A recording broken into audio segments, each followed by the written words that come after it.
Petite minute. Là, c'est bon. Céline, c'est à vous. Partie 2. Ok, ça marche. Donc moi, j'ai retenu quatre activités pour rentrer dans les 7 minutes. Donc c'est des activités que j'avais mis sur le support de formation. Donc moi qui étais par contre sur 2 jours déjà de base la dernière fois.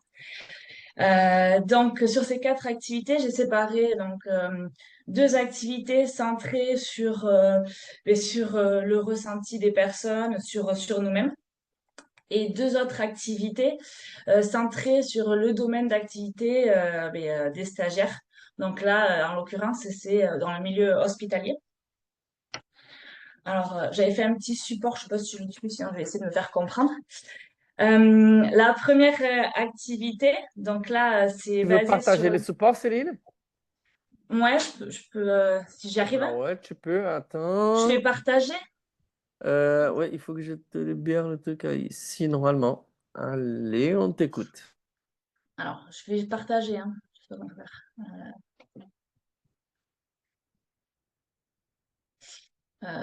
Partager. Vous voyez quelque chose là? Vous voyez mon écran? Ah, cool. Ok, je vais mettre un diapo, si j'y arrive. Bon, vous n'avez pas vu la... Voilà, on commence par le début, hein. Donc, la première activité. Donc, comme je dis, donc, c'est le sens de l'odorat qui n'est pas vraiment le premier sens qui nous vient à l'esprit quand on parle d'éveil des sens. Et pourtant, donc là, je demande, donc c'est sur une activité qui se déroule en 15 minutes, sur 15 minutes, mais sous forme de jeu de rapidité. Par groupe de deux, je demanderai aux stagiaires de venir sentir les petits récipients. Là, après, une fois qu'ils ont trouvé l'odeur, ils se remettent par groupe de deux. Voilà, on évite de s'échanger les idées. S'ils pensent avoir trouvé les bonnes réponses, hop, ils viennent buzzer. Donc là, j'ai un petit buzzer, hop, ils viennent buzzer. Et c'est là où j'interviens pour voir, pour contrôler.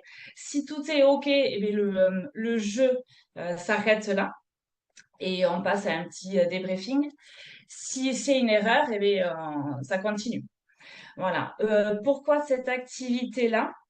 Parce que c'est pas, pour moi, c'est pas évident, enfin pour moi comme pour d'autres personnes, c'est pas évident de retrouver l'odeur. Pourtant, c'est des odeurs de la vie quotidienne, hein. Donc, quand on n'a pas ce visuel ou une image, on n'arrive pas à associer l'odeur avec sans l'image.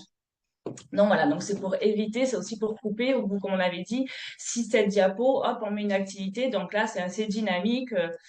Voilà, donc c'est un jeu, c'est sympa aussi. Pour la deuxième activité, donc là, on passe au sens du toucher. Là, on fait totalement abstraction à la vue. On se plonge en totale immersion dans le noir sur 15 minutes. Donc là, je mettrai à disposition des masques. Donc chaque personne a un masque je déposerai donc devant chaque stagiaire un objet.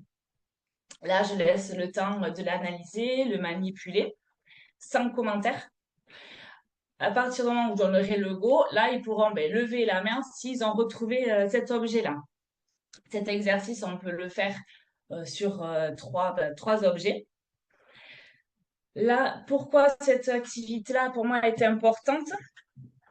Déjà, quand on manipule un objet, on ne manipule pas de la même façon quand on a les yeux bandés que quand on a ce sens de la vue. On n'appréhende pas l'objet de la même manière aussi. Et aussi, pour moi, c'est important. Pourquoi? C'est que les stagiaires, eux, ne me connaissent pas. Moi, je ne connais pas non plus les stagiaires. Et là, il faut qu'ils me fassent confiance parce qu'ils ont les yeux bandés. Donc, il faut essayer d'instaurer un climat de confiance rapidement. Et dans le cas de cette formation où je l'axe dans le domaine hospitalier, je pars du principe qu'il y a un patient qui est pas très bien.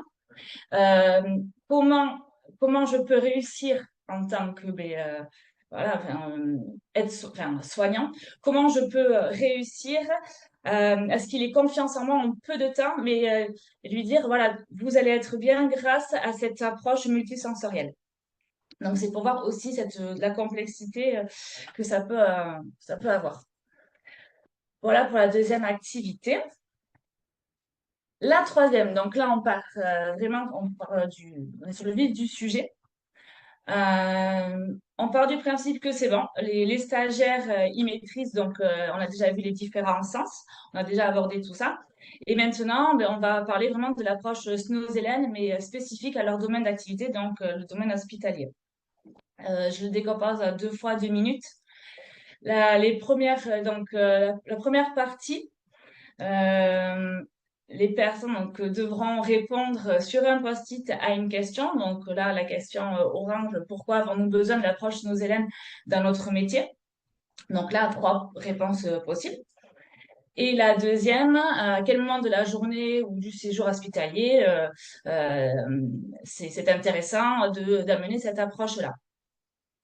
Une fois complété, on collecte ces post-it sur un tableau.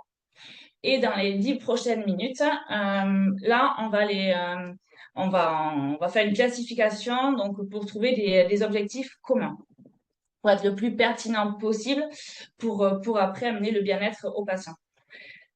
Donc pourquoi cette activité-là? C'est aussi pour partager les idées et échanger entre professionnels. Donc pour une meilleure qualité de service. Et qu'est-ce qu'on recherche? Au final, c'est le bien-être du patient. Donc, le fait d'échanger, ben, on peut amener un plus au patient. Voilà pour la troisième activité. Et la dernière, alors, ça me tient quand même à cœur. C'est un peu ma marque de fabrique aussi, mais j'ai un peu tourné les choses. Euh, donc là, c'est encore plus du concret. Sur 15 minutes, j'aimerais à chaque stagiaire d'imaginer, mais vraiment imaginer là, à partir de photos projetées ou de matériel à disposition, de poser donc sur le papier, donc par groupe, pardon, par groupe de deux, de poser donc sur le papier et d'imaginer un objet fait maison ou bien quelque chose qu'on pourrait proposer à un patient pour calmer ses angoisses par des stimulations donc multisensorielles. Donc là, je donne un exemple.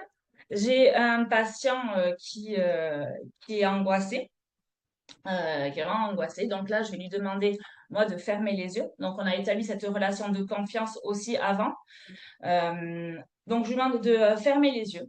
Et là, la première chose qui me tombe sous la main, c'est le papier de compresse. Hop, le papier plastique, tout le monde le voit, hein, voilà. Je prends ce papier, cet emballage de compresse et je froisse comme ça. Et là, je lui demande au patient de s'imaginer, on est au bord de l'eau, à Biarritz, on s'imagine là qu'on est tranquille et là, en froissant, on peut s'imaginer le bruit des vagues. Donc là, le patient diminue, son état de stress diminue. Euh, après, ce qui est important dans cette activité-là et que j'aimerais que les stagiaires prennent conscience aussi, c'est que le patient, le fait de voir certains objets qu'on détournera dans l'approche multisensorielle, ça permettra aussi de dire, ben, c'est pas que c'est pas rien l'opération, mais voilà, il va approcher différemment cette opération-là. Donc, voilà, c'est pour se familiariser aussi et ben, instinctivement, ben, ça va diminuer ses doutes et ses angoisses.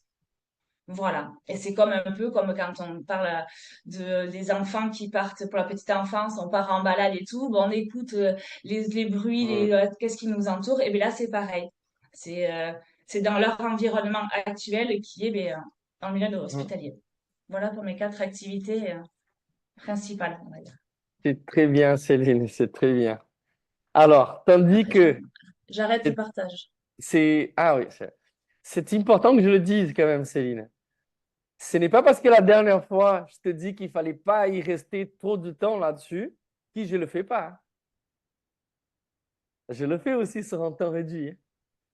Je le fais à chaque fois sous 10-15 minutes. Quand je suis en psychiatrie adulte, je propose j'ai toujours cette notion d'y aborder les bruits environnementaux. Et effectivement, là, tu es en train de rentrer dans la réalité de ce que les patients ils vont entendre.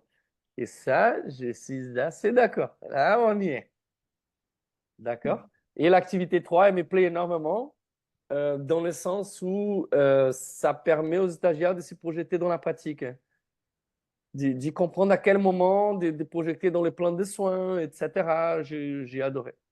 C'est très bien. Est-ce que quelqu'un a des questions à poser à Céline? Et je rajouterais, enfin, je me suis mis en place aussi des variantes. Parce que, mettons, une personne qui n'aime pas avoir les yeux bandés, je me dis, bah, ça serait dommage de passer à côté de Hmm. cette activité-là. Du coup, je me disais, bah, prendre une boîte de chaussures à chaussures, hein, et je mets l'objet dedans, et hop, elle est trouée de chaque côté, et on manipule Ouais. comme ça. Ça permet aussi de pas mettre de côté une personne. Voilà, et entre autres, ou bien l'activité 1, par groupe de deux, mais soit si c'est un nombre impair, soit une personne toute seule, soit un groupe de trois, enfin voilà, adapté. Merci. Des questions? Non, non, non.